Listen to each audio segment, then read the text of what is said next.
to Titusville Spotlight. This is episode 3. I am Harvey. This is the fabulous ED. Yep. And once again, it's been a few months since we did episode 2. We keep saying we're going to do them more often, but we hope to do them more often. We plan to do them more often, but somehow things get in the way. In my case, doing my income taxes got in the way, but I think life gets in the way. So it does. Our intentions are there. Tonight we've got a couple of good sessions.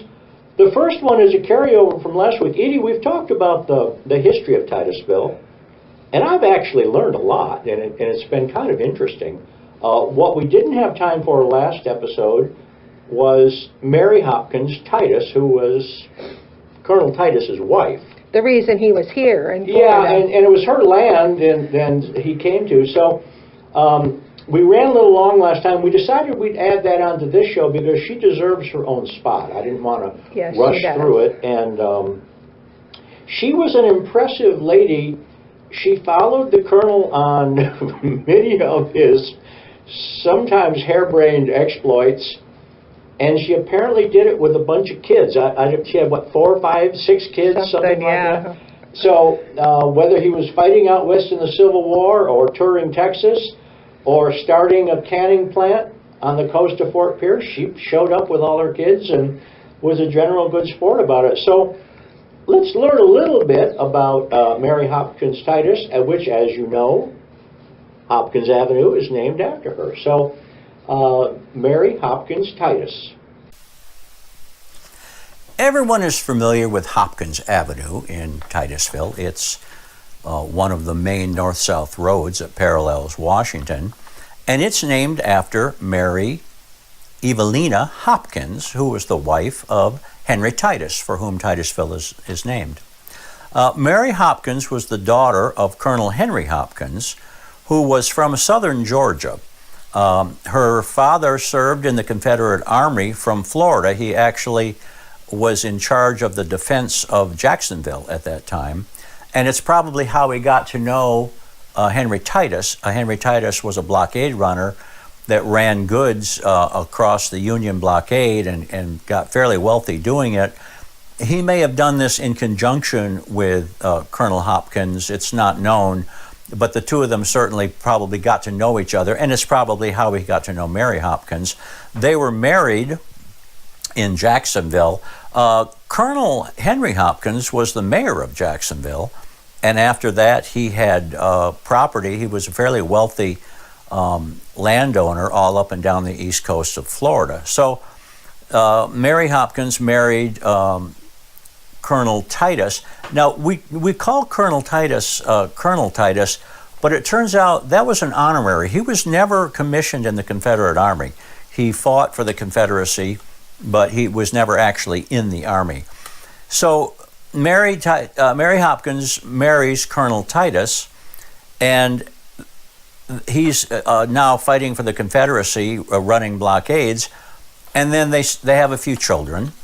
And at some point, he decides he's going to go to Kansas, and he's going to fight for the Confederacy out in Kansas. So Mary Hopkins goes with him. I mean, he's a soldier of fortune, but he believes in bringing his family along with him. So she takes her children, and she goes to Kansas, where he's basically going to now go fight in the war. And so he comes home at night, and she says, "How was your day?" And he says, "Well, we had 2 battles and lost 20 men, and what's for dinner?" It must have been rather an odd circumstance. Later on, he captured 2 of John Brown's sons and basically let them go. He was wounded with a minie-ball and was quite severely wounded, so she not only had to raise her children, but she had to nurse him back to health. And during this time, he started to have bouts of rheumatism that lasted the rest of his life. So after the war, they moved back to Colonel Titus's home, which was in Jamaica, Long Island. But the cold weather really bothered him, and he was not the kind of guy to stay in one place very long. So a friend of his convinced him to come down to Fort Pierce, where they could can oysters and green turtles, send them up north, and get rich. So he came down here and spent a year or two setting up a cannery, and then he either sent for his wife and kids or he went up there and got them, and they came down on a sailboat and the boat ran aground coming into the port at Fort Pierce. It ran hard aground. It's still there. They never got it off. So she and the children rowed to shore in a rowboat and brought all their supplies. They set up camp in Fort Pierce, which was basically, at that time, there wasn't even a city there. And he started to get his cannery running, at which time the cannery burned to the ground.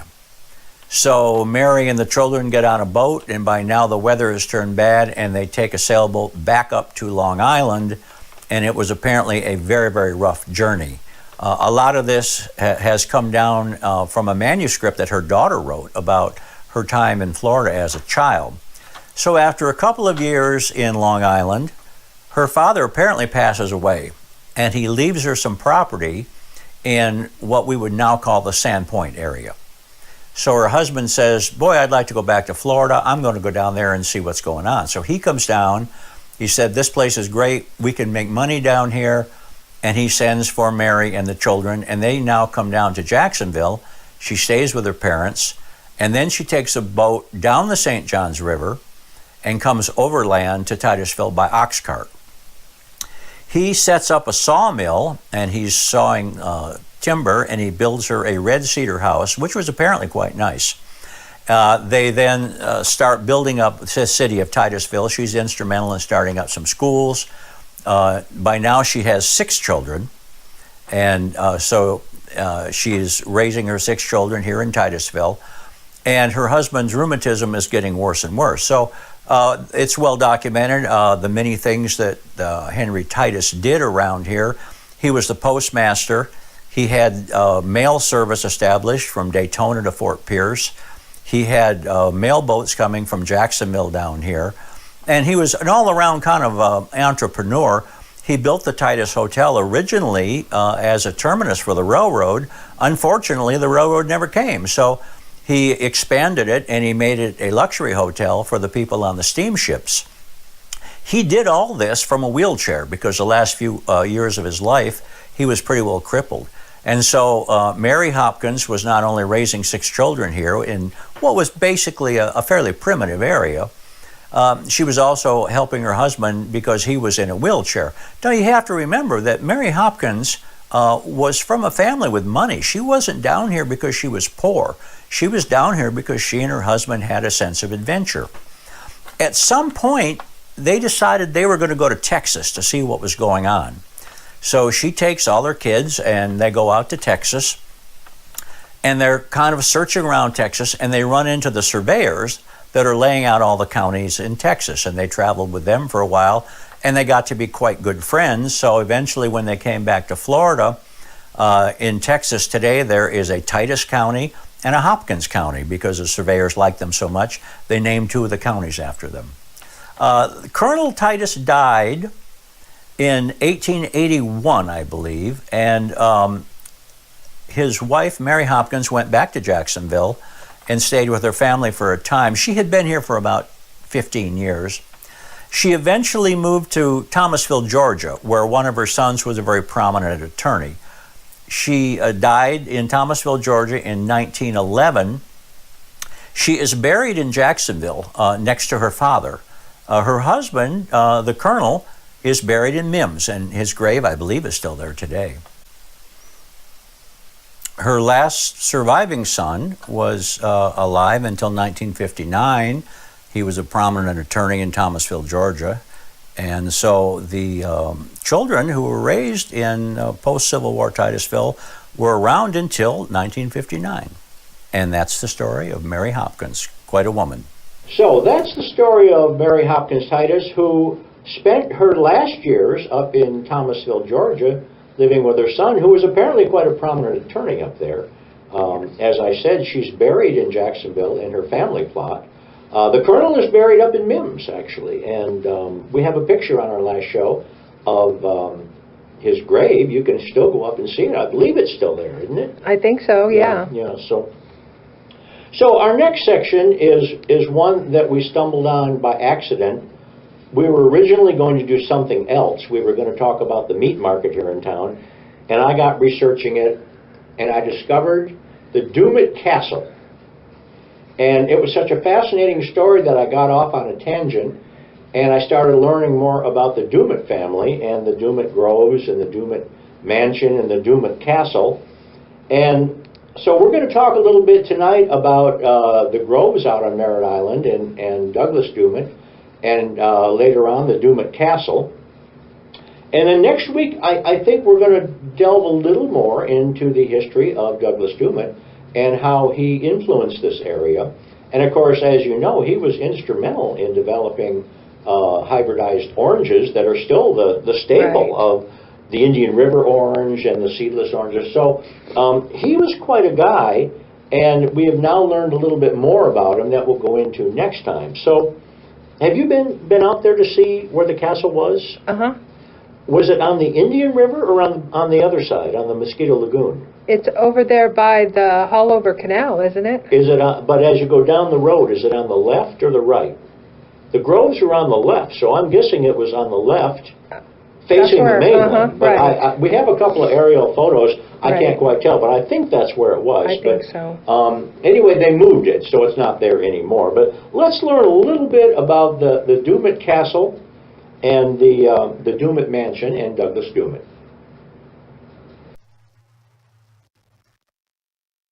We're going to talk about the Dumet Castle. The Dumet Castle has a pretty interesting heritage. It was out on Merritt Island, but before we talk about the Dumet Castle, we've got to talk about the Dumet Mansion. And before we do that, we got to talk a little bit about the Dumets. In 1807 or so, Colonel Thomas Dumet of the British Marines sailed past Merritt Island on his way north to St. Augustine. Legend has it he and his son smelled wild orange blossoms as they passed and made a mental note that Merritt Island might be a fine place to raise orange trees. He didn't stop because he was on his way up. He had business interests in St. Augustine. Around 1825, he had purchased the plantations of John Bunch and John Addison, which included a sugar mill near the Halifax River. And they had been given this land, and I believe it went from something like Daytona down to North Cocoa Beach. But it was a land grant from the Spanish Crown when the Spanish still controlled Florida. So it had been in the Addison and Bunch family for quite a long time. So he purchased some of their land as plantations and began his career. His son, Douglas, came down to North Merritt Island, probably because his father had remembered the oranges there, and he started to buy small amounts of land. Douglas served in the Second Seminole War, and there was an act that people who served in that war could buy land fairly cheap, and it allowed him to buy a considerable amount after the war of land on Merritt Island. Now, previous to the war, he had gone out there and purchased some small groves, and he had begun the process of learning how to hybridize and graft orange trees. Remember, his family had come to Florida, actually from Barbados, not from England. So he was familiar with tropical agriculture. And so by the early 1800s, he was developing a very, very hardy variety of oranges. And later, he developed a number of saplings. They said if you wanted to start an orange grove in eastern Florida, you had to come to see him to get your starter trees, because he was the guy that was making trees which were very hardy, would survive insects, and also survive the cold weathers. His oranges actually survived the Great Freeze of 1894 and 1895. Today, the Dumet, the Indian River orange, and the Enterprise seedless are all descendants from his early grafting and hybridization techniques. He was kind of a cantankerous old guy. He lived in a one-room shack out in his groves called the Dumet Mansion. He lived, it is reported, with his daughter. It is not talked about where his wife was. Legend has it he lived with a former slave, and she was sort of kept out of sight. I don't know if that's true or not. But uh, the Dumet Mansion, as it was called, was a one-room shack of unpainted woods. You could actually see light between the boards. It had a big chimney on one end. You can still see it today. And he had the finest groves around, but his orange crop often went rotted because he wouldn't pick oranges. If you wanted to buy oranges from him, you came out and picked them yourself and you paid him, but he said he wouldn't pick an orange for anybody. So mainly what he did was he supplied other groves with their starter orange trees. Now he died in 1873, and his plantations were purchased by an Italian who claimed to be an Italian duke, and that was later found out that he was an imposter. He was named Icole Tomajo, Tomajo. And so he bought the plantations out there, and he realized that he couldn't live in that one-room shack. So he built what has been known later as the castle. It was built in 1881 from the wreckage of the Santa Cruz, which was a ship that wrecked near Daytona, and they took the wood and brought it down here. The structure was designed, you see it in the pictures here, it's got some gables and some round parts. It was designed to deflect the wind and survive high winds and hurricanes, and it was one of the first structures on this coast to do so. Now, Mr. Tomajo, or Duke Tomajo, as he liked to be called, married Jeannie Anheuser from the Anheuser beer family in St. Louis. And they set up housekeeping out there in the castle on Merritt Island and ran the groves a little bit. Apparently, the marriage was not altogether happy because it is said within a very short time they were very acrimonious and could not get along. And this is the part of the story I loved. He took a paintbrush and painted a white line on the floor. And he said, you live on one side, I'll live on the other. And they lived that way for quite some time. You got to love the ingenuity of it. He later returned to Italy.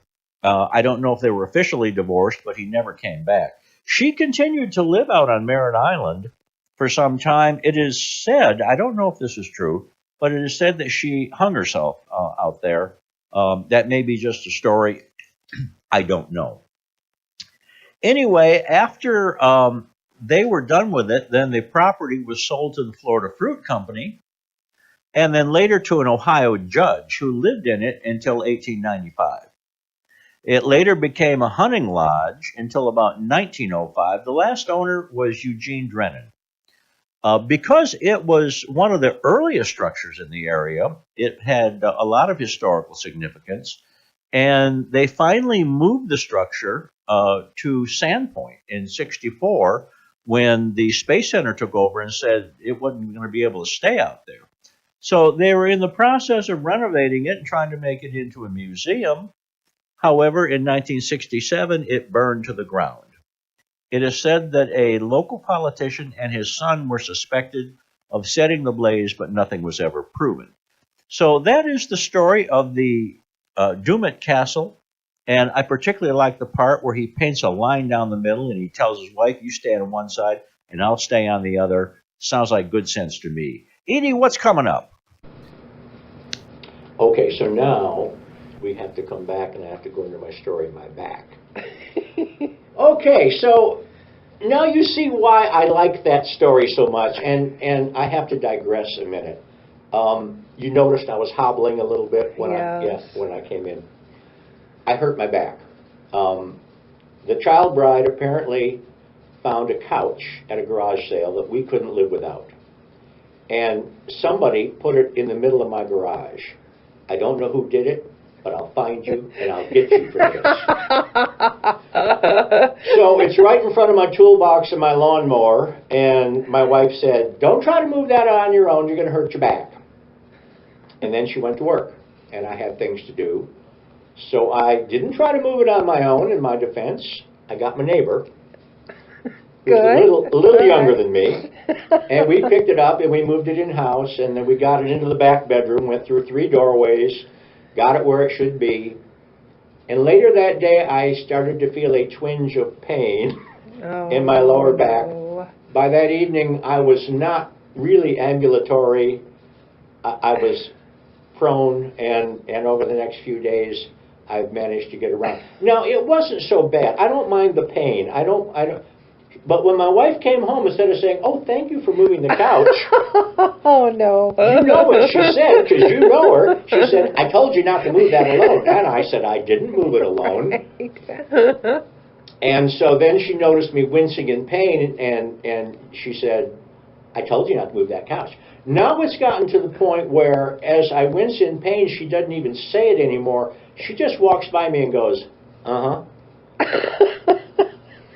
So now, you see why I like the story of the Doom Castle so much. There's not a man in America who hasn't fantasized about painting a white stripe down the middle of his house and telling his wife, "Stay on the other side." Or a woman, probably. Well, okay.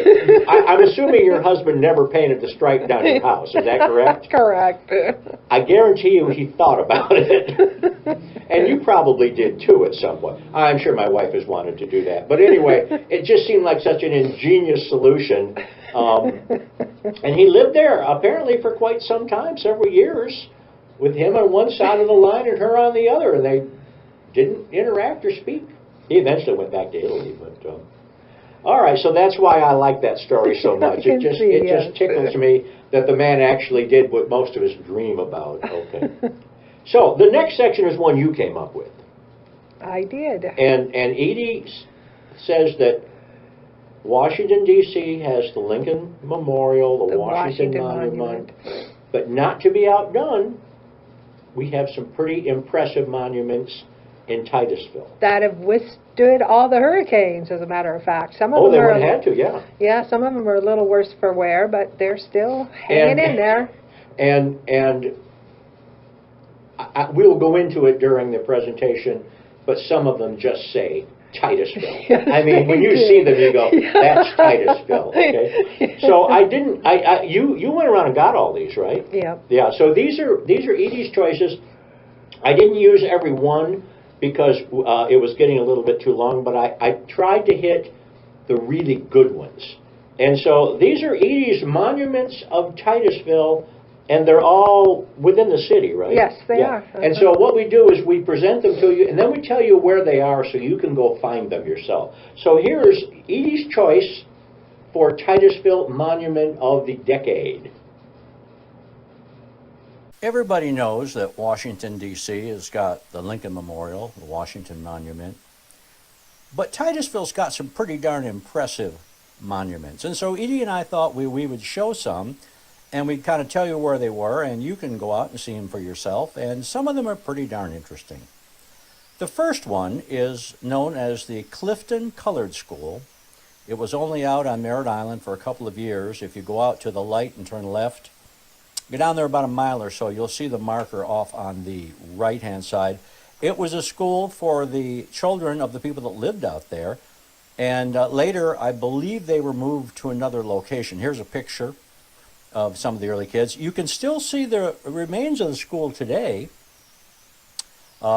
It's kind of abandoned and overgrown, but if you poke around out there, you can still see it. The next one is the Canaveral National Seashore and our nude beach. Here is the warning from the nude beach saying you may encounter nudists. There is the entrance. It's the last entrance, by the way, on the road. If you look closely, way up on the left, you'll probably see Edie going over there for a little sunbathing.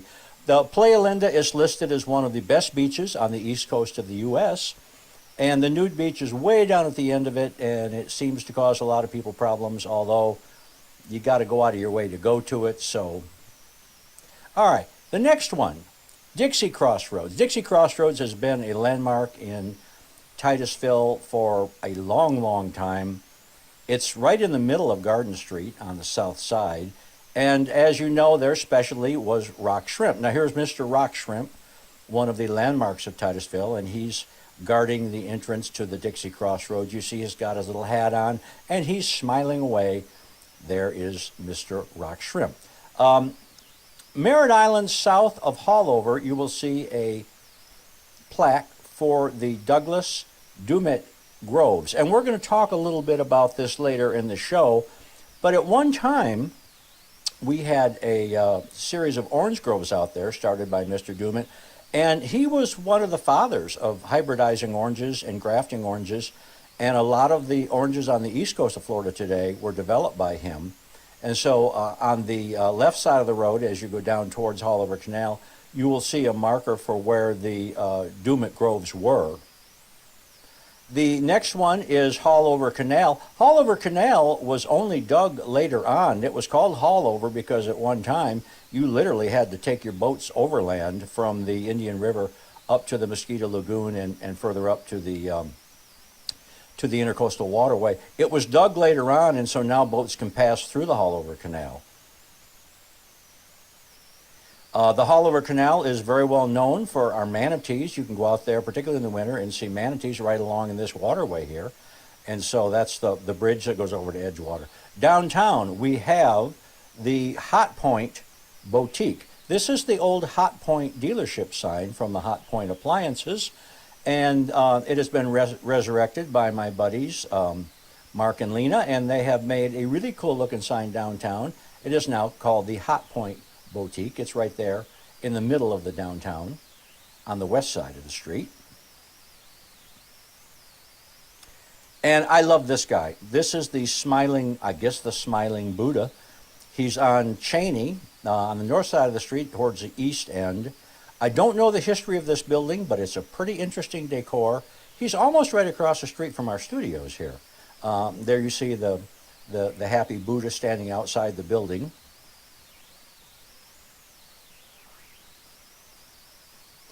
And I particularly like this, the Moonlight Drive-In on Washington. There aren't many drive-in restaurants left in America. This is one of the originals. It's for sale for those of you who want to buy it, but you can eat inside or outside, and it's a pretty cool place to go. Next, we have the Pink Pig smoking a cigar. And nothing says Titusville like a pig smoking a cigar. This is at Quinlan's. Great fish tacos. Go over there and get some fish tacos. You will see on top a large pig smoking a cigar. And he's pink. There he is. Kind of a mean-looking pig. He's a serious guy.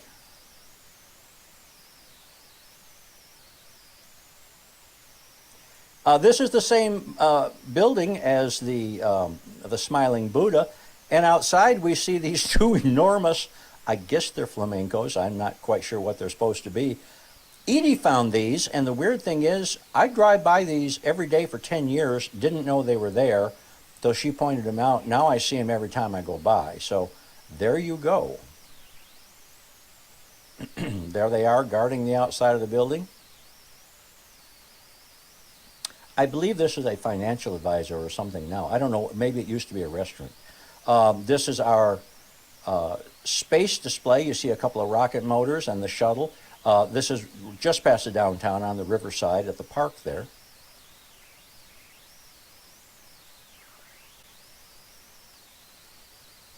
And this is the Sunrise Bread Company downtown with their cool mural on the side of the building. I like to go in there and get coffee or get rolls.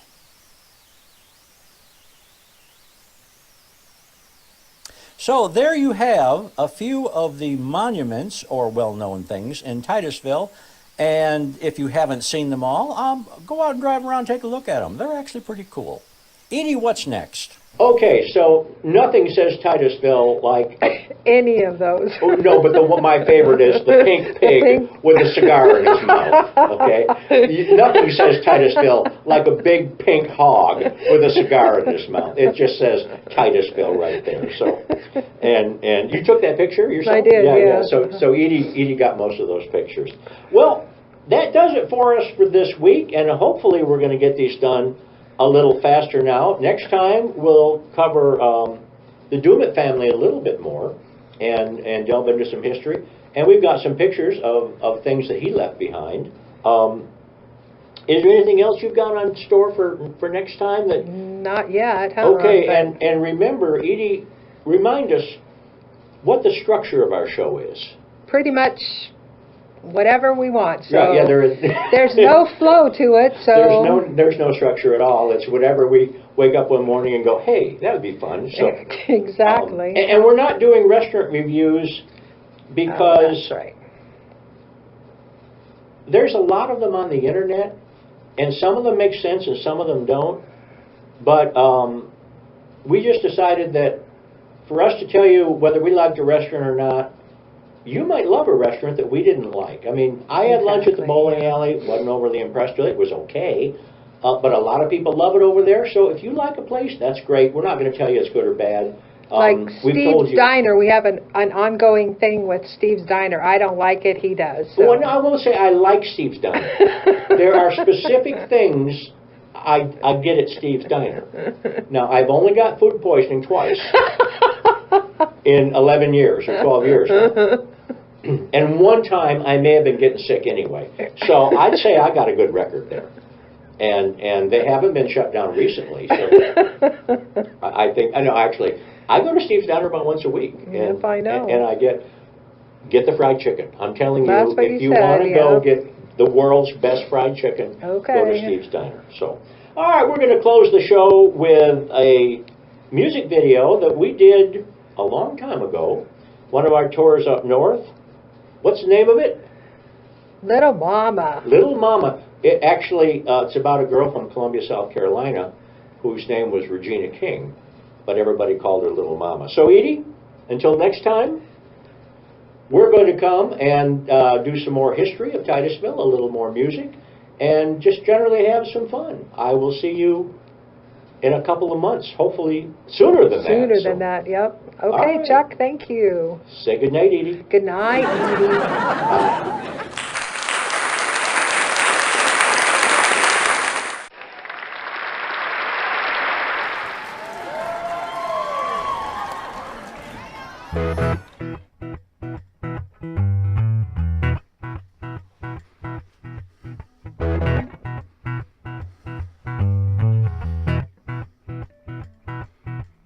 Down in South Carolina, growed up a little girl. Family had no money, so she never went to school. So she ran wild in the country, stables and the stalls. Carried around her only toy, beat up baby doll, and they called her Little Mama. And they called her Little Mama.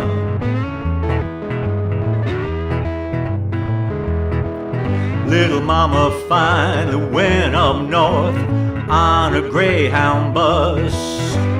Got off under the Broadway lights, nobody made a fuss.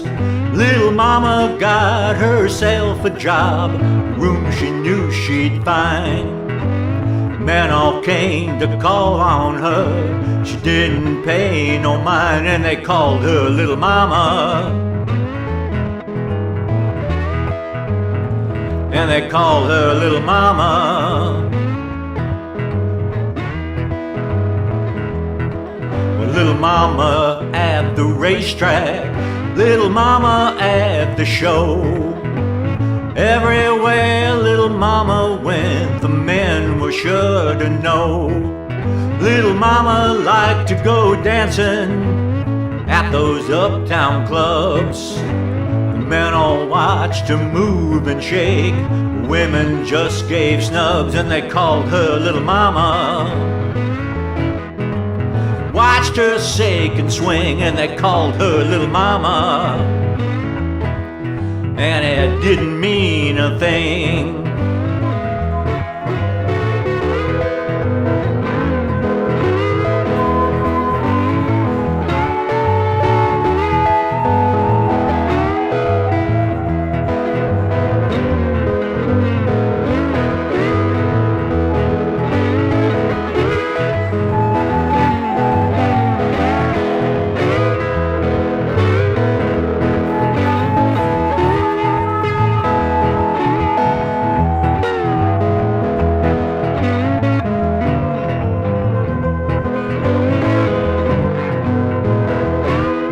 One night while she was dancing, few insults were passed.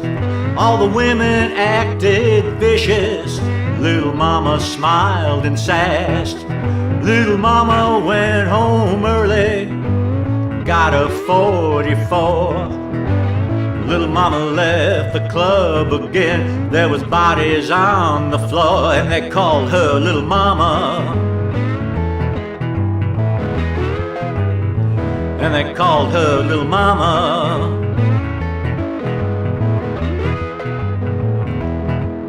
They arrested Little Mama.